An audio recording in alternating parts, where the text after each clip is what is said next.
If you take vitamin D, this video is for you. Vitamin D is one of the most important nutrients for human health. It supports strong bones, immune function, mood, and overall longevity.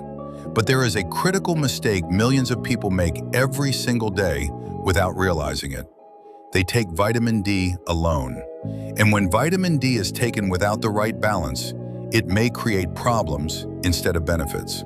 Today, I want to explain why vitamin D3 and vitamin K2 should almost always be taken together, how this combination works inside your body, and how to use it safely and intelligently.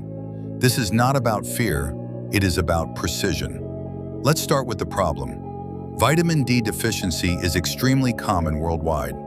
Modern lifestyles keep us indoors, sunscreen blocks synthesis, and very few foods contain meaningful amounts of vitamin D. As a result, many people supplement it, often in high doses. And vitamin D does exactly what it is supposed to do. It increases calcium absorption from the gut. That is a good thing. Calcium is essential for bones and teeth. But here's the issue. Vitamin D helps calcium enter the bloodstream. It does not decide where that calcium goes. That decision happens later. If calcium is not properly directed, it can end up in places where you do not want it, such as soft tissues and arteries. This is where vitamin K2 comes in. Think of vitamin D as opening the gate for calcium. Vitamin K2 is the traffic controller. Vitamin D increases calcium availability.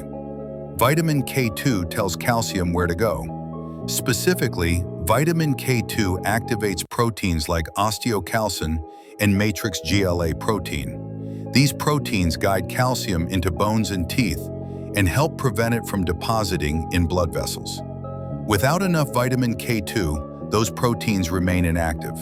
The result is simple. Calcium has no clear destination. Over time, especially with high-dose vitamin D, this imbalance may increase the risk of arterial calcification in susceptible individuals. This does not mean vitamin D is dangerous. It means vitamin D requires balance. Now let's talk about vitamin K2 itself. Vitamin K2 is not the same as vitamin K1. Vitamin K1 is mostly involved in blood clotting and comes from leafy greens. Vitamin K2 works at a deeper level, regulating calcium metabolism. There are two main forms you will see in supplements, MK4 and MK7. MK4 has a shorter half-life and is usually taken in higher doses multiple times per day. MK7 stays active much longer in the body and is the most commonly recommended form for daily supplementation. For most people, MK7 is the better choice due to convenience and stable blood levels. Now let's address an important misconception. Taking vitamin D alone does not automatically cause harm. The issue depends on dose, duration, and context. Low doses for short periods are unlikely to cause problems. Higher doses taken long-term, especially without adequate K2 and magnesium, are where concerns arise. And that brings us to the third essential nutrient, magnesium. Magnesium is required to activate vitamin D into its usable form. Without magnesium, vitamin D remains largely inactive. Magnesium also helps regulate calcium balance and vascular relaxation. This is why many experts refer to vitamin D, K2, and magnesium as a trio. Vitamin D increases calcium absorption. Vitamin K2 directs calcium. Magnesium enables the system to function smoothly. Ignore one, and the system becomes inefficient. Now let's talk about dosing. For vitamin D3, most adults fall into a range between 1,000 and 4,000 IU per day, depending on sun exposure, body weight, and blood levels. For vitamin K2, MK7, a common range is 90 to 200 micrograms per day. There is no exact ratio that fits everyone, but these ranges are widely used in clinical practice and research.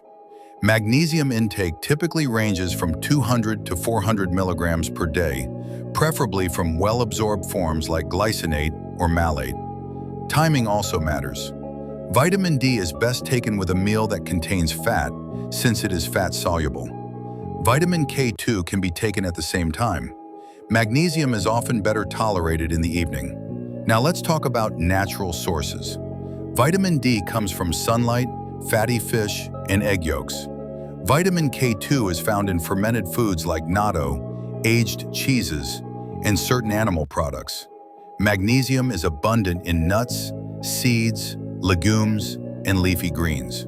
However, reaching optimal levels from food alone is difficult for many people, which is why supplementation is so common. Before we wrap up, there are important safety notes.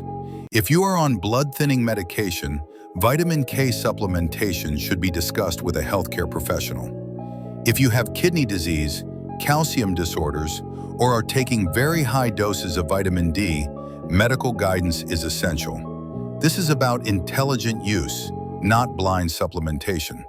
So here is the key takeaway.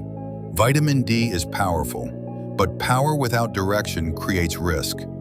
Vitamin K2 provides that direction. Magnesium keeps the system running. Used together, they support strong bones, cardiovascular health, and long-term balance. Used carelessly, even good nutrients can work against you. If this video helped you understand supplementation at a deeper level, consider subscribing to Vitality Lab. We focus on balance, not extremes. Science, not hype. See you in the next video.